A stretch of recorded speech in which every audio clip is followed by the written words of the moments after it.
Alright, so especially with convention season coming up and whatnot, actually convention season's all year round, but big ones are coming up here in the summer. Gen Con, A-Con.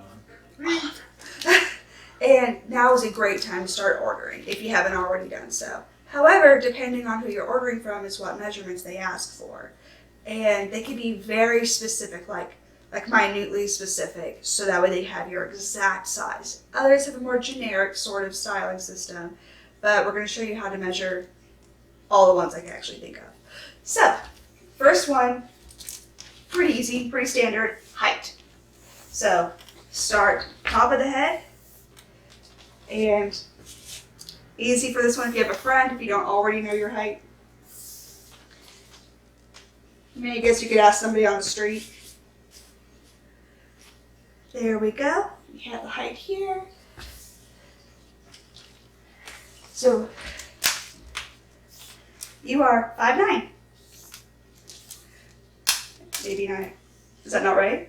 No? No, that was like 2 inches short. 2 inches short? Really? Yeah. Let's try that again. Let's see. Okay, make sure on the top of your head. It's very hard for taller people to have shorter people help them. Oh, there we go. That's better. All right. I have 72 and a half, which means 6 foot.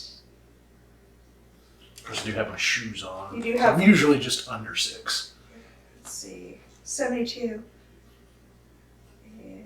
is, yeah, about 6 foot 2 and a half. No, that's not right. 6 and 1/2. Thank you. I need to write this down. So, but 72 inches, alternatively 184 centimeters. But again, he also has thick shoes on, so it's better if you do it barefoot. But again, if you know your height, you can skip this one.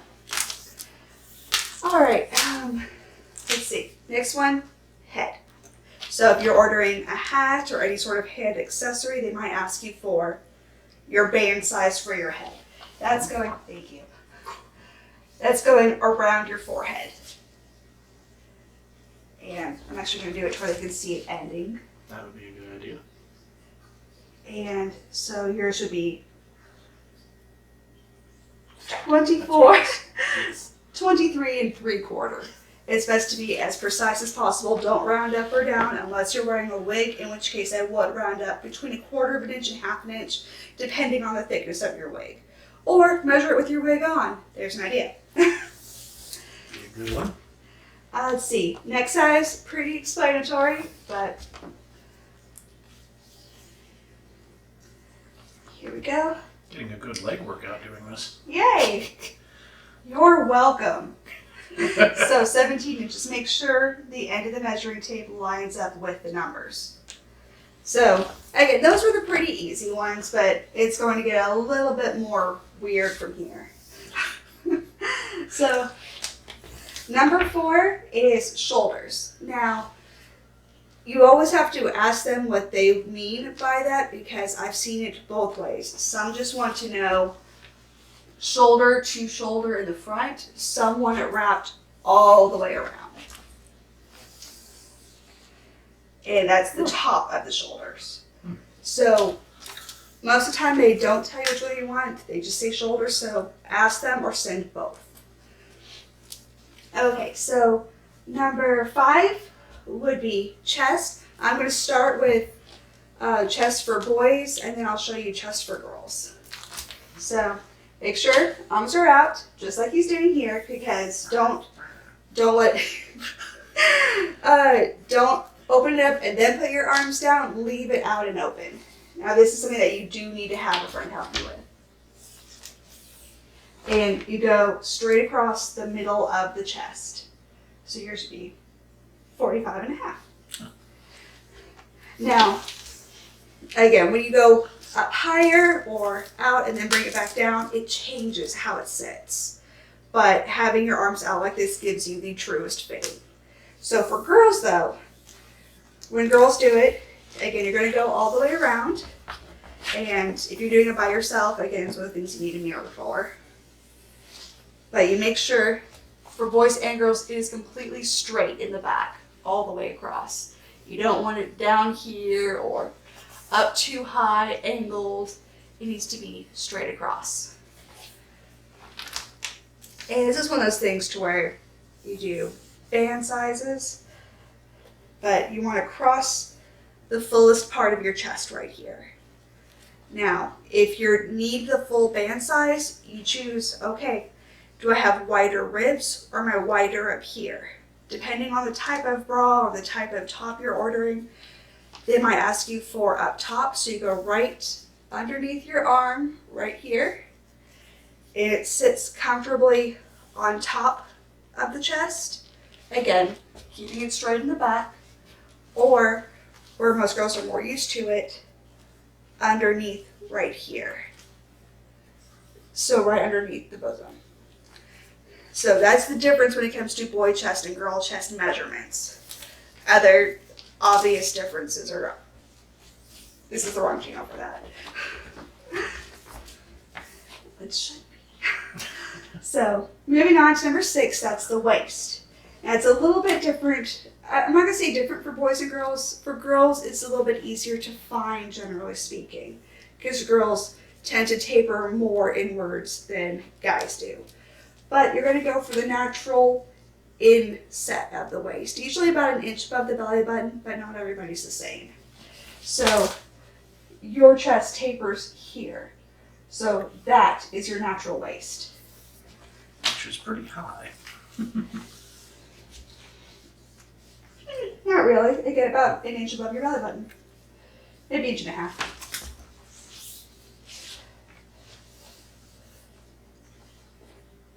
So again, with all these measurements, you want to make sure that you keep the line straight. Also keep your arms out to the sides, because again, it changes it. But once you have the actual clothing, it makes it more comfortable. So that would be the waist. And as much as tempted as you're going to be, don't suck in. Because then you're going to get it, it's going to be too tight, it's not going to be comfortable, you're going to be running around in your costume, and it's not going to be a happy day. So, let's see, number 7 is going to be the hips. Now, that is going to be, again, a little different for everybody, but that's going to be the natural swell of where your biggest around.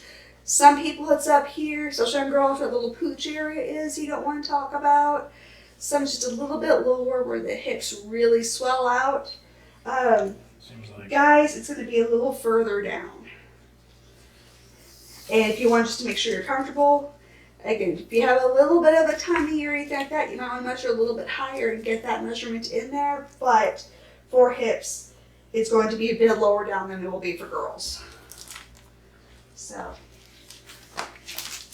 go back here. Coming in right. And can the camera still see? Yep. All right. This is the lowest one we can do before we have to change. Okay. So there would be the hips, because this is where it comes out the furthest. Again, it's a comfort thing. Numbers are just numbers. So that's the hips. Okay, let's go ahead and angle it down. Now, number 8 is very, very rare. Again, because it's a cosplay measurement, I'm including it. That's going to be around the thigh. And again, not everybody will ask for it, but it's something you need to know how to do just in case. Oh yeah, no, the other one would be inseam, but we're low enough for that too. So pick the widest swell of the thigh. Again, whatever accessory is going to be sitting. And it also would be easier if you're wearing shorts, because especially denim is going to add into it. But keep the largest swell in mind, because that's where it will be sitting. And if you want to run just a smidge smaller, that's okay to make sure it sticks up there, but don't go too small or you're not going to get on there, or it's going to cut into you and that's not going to be comfortable or attractive. I would think it would be better to actually go a little bit big, because then you can install some padding if you need to. Oh, and if you need to Depending do on that. what it is. If it's like a holster or something. Yeah, it just depends on what it's for, is how you do it. As you listen to our legs talk. All right, let's see, that's number 8. We're gonna go ahead and skip to number 14 just because we have the camera angle down here. And that's the inseam.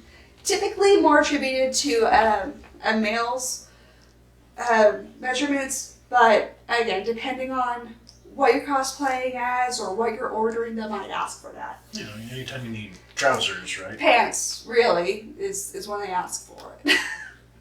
Just typically when you get measured for girl stuff, they don't bother. They typically, they're not as, it's you have to be tall and they focus on band size up here, and then you have the choice between long, regular, or petite. And that's when, you know, boot cut and all the other girly things come into play. But for guys, measurements tend to be more on waist and inseam. So it just depends on who's making your costume is how they measure it. But you're going to go from the instep here, which is the bottom line of the crotch right here, and go down to where you need the hem to be. So you go from here to the hem.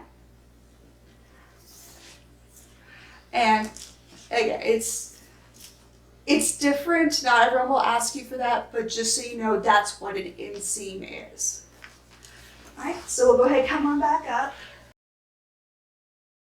All right, so 9 is arm length. Typically, if you have sleeves going on.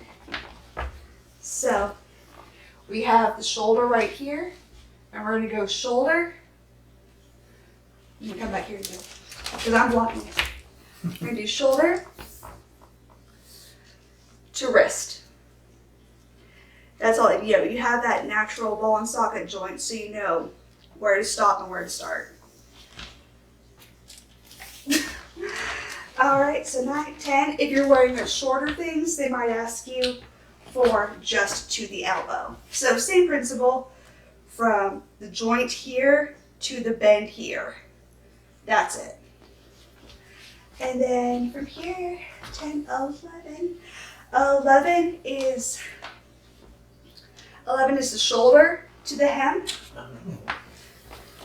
So like if you're ordering robes or cloaks, typically, now go ahead, turn around. This one you want to do from the back. So you go from this part right here.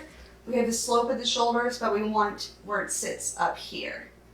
So the base of the neck, and then you go down from there. To the hem. They go all the way down to the hem. They might ask to the floor, but depending on what you're ordering, it could be, you know, above the shoes, below the shoes. You have it to where you want the hem to stop, is what they're asking. Okay, go ahead, turn back around. And then wrist.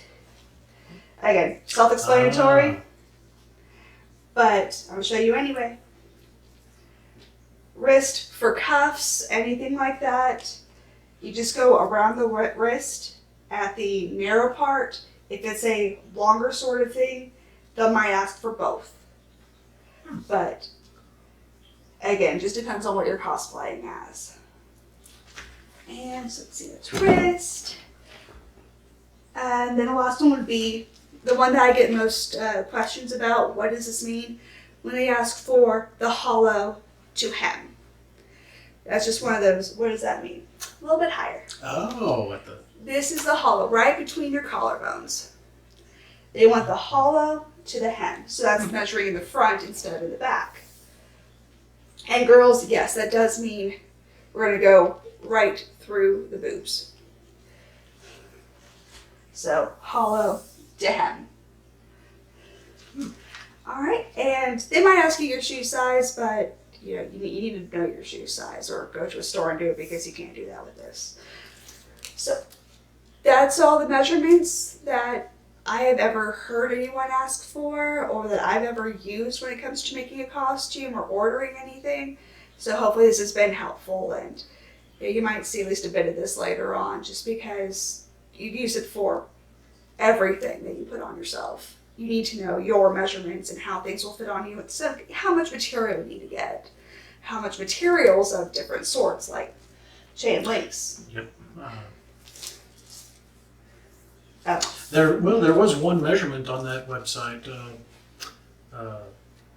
for estimating how many rings you need to build a chain shirt, and it had basically a measurement from shoulder to right about where the inseam starts. Since a chain shirt is going to be longer than a normal shirt. Again, that's one I haven't heard from, but again, that's a very easy one to take as well. And they also had one for from shoulder to top of the head, if you're building in a coif for it. There you go.